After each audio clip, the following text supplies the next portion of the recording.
মোহাম্মদ সোহেল লিখেছেন, দুইজনের জামাতে সালাত আদায়ের ক্ষেত্রে সালাতের ভেতর আরেকজন শরিক হলে ইমাম কি সামনে অগ্রসর হবেন নাকি মুক্তাদি পেছনের কাতার করবেন? শরীয়তের বিধান জানতে চাই। ভাই সোহেল, এ সম্পর্কে আমাদের বেশিরভাগ মানুষেরই অজানা খুব গুরুত্বপূর্ণ একটি প্রশ্ন। ইমাম ইমামতি করছেন একজন মুক্তাদিকে সাথে নিয়ে, সেক্ষেত্রে মুক্তাদি ইমামের ডান পাশে থাকবেন, এই মাসালা হয়তো আমরা সবাই জানি।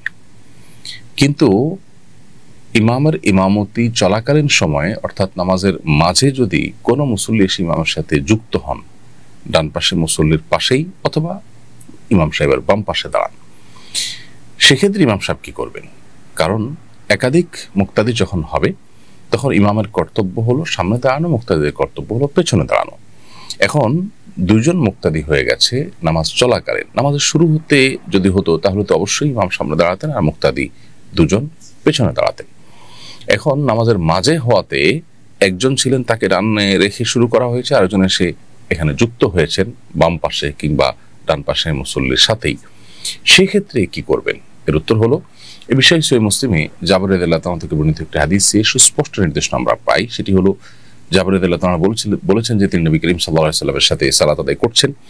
এমত অবস্থায় নবী সাল্লাল্লাহু আলাইহি ওয়াসাল্লামের পাশাপাশি দাঁড়িয়ে একজন মুক্তাদি হিসেবে যখন সালাত আদায় করছেন, এর মধ্যে আরেকজন সাহাবী এসে তার বাম পাশে দাঁড়ালেন।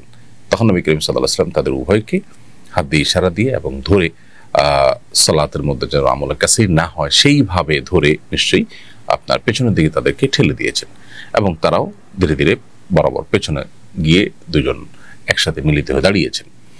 এইভাবে তারা সালাত আদায় করেছেন। এখান থেকে পরিষ্কারভাবে আমরা নির্দেশনা পাই যে ইমাম যখন একজন মুক্তাদিকে ডান পাশে রেখে সালাত আদায় শুরু করেছেন, মাঝে যদি কোনো ব্যক্তি এসে তার সাথে যুক্ত হয় তাহলে তাদের উভয়কে হাতের ইশারায় বা হালকা টাচ করে পেছনের দিকে যাওয়ার জন্য ইঙ্গিত করবেন এবং তারা পেছনে চলে যাবেন। এতে তাদের নামাজের কোনো অসুবিধা হবে না, ইমাম সাহেব আপন জায়গায় দাঁড়িয়ে থাকবেন। আর যদি এটা কঠিন হয় বা মুক্তাদি বুঝবে না এরকম মনে হয়, তাহলে সেক্ষেত্রে যিনি ইমামতি করছেন তিনি বরাবর সামনে চলে যাবেন। তাতে মুক্তাদিরা দুজনে মাঝখানে ইমাম সরে যাওয়ার কারণে যে গ্যাপ তৈরি হয়েছে সেটা দুজন পূরণ করে ফেলবেন, অর্থাৎ একজন আরেকজনের সাথে মিলে দাঁড়াবেন। ব্যাস, এভাবে নামাজ সম্পন্ন করবেন, তাহলে সেক্ষেত্রে নামাজ হয়ে যাবে। কোনো কারণে যদি এই প্রসেসে অর্থাৎ ইমাম সামনে চলে গেলেন কিংবা মুক্তাদিদেরকে পিছনে ঠেলে দিলেন, এই প্রসেসে সালাত আদায় না করে দুজন মুক্তাদিকে পাশাপাশি রেখে জামাত শেষ করা হয়, তাতে কিন্তু নামাজ হয়ে যাবে। কিন্তু সুন্নাহ হলো যে একাধিক মুক্তাদি হলে তখন মুক্তাদিরা পেছনে দাঁড়াবেন আর ইমাম সামনে দাঁড়াবেন। অতএব এই পদ্ধতিতে সালাত আদায় করতে হবে। আমাদের দেশে যে সমস্ত জায়গায় মানুষ নিজেরা জামাত করে এবং একজন মুক্তাদিনে জামাত করে, সে সমস্ত জায়গায় পরবর্তীতে এসে কেউ সেখানে জয়েনই অনেক সময় করতে ইতস্তত বোধ করেন, অথবা জয়েন করলেও তিনি পাশে দাঁড়ান আর ইমাম সাহেবও ওই অবস্থায় সালাত আদায় করেন।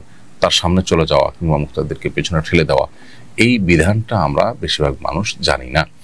তো এটা নিয়ে ব্যাপক জানাশোনা দরকার এবং আমাদের ভুল ধারণাটা ভাঙা দরকার যে নামাজের মধ্যে যদি দুজন মুসল্লি হয়ে যায় বা দুজন অধিক হয়ে যায় তাহলে ইমাম সাহেব আপন জায়গা থেকে নড়তে পারবেন না বা মুক্তাদিরা নড়তে পারবেন না, এমন একটা ধারণা পোষণ করা হয়। তো এটি ভুল এবং এটি ভাঙা দরকার এবং এক্ষেত্রে নবী করিম সাল্লাল্লাহু আলাইহি ওয়াসাল্লামের সুন্নাহর অনুসরণ করা প্রয়োজন।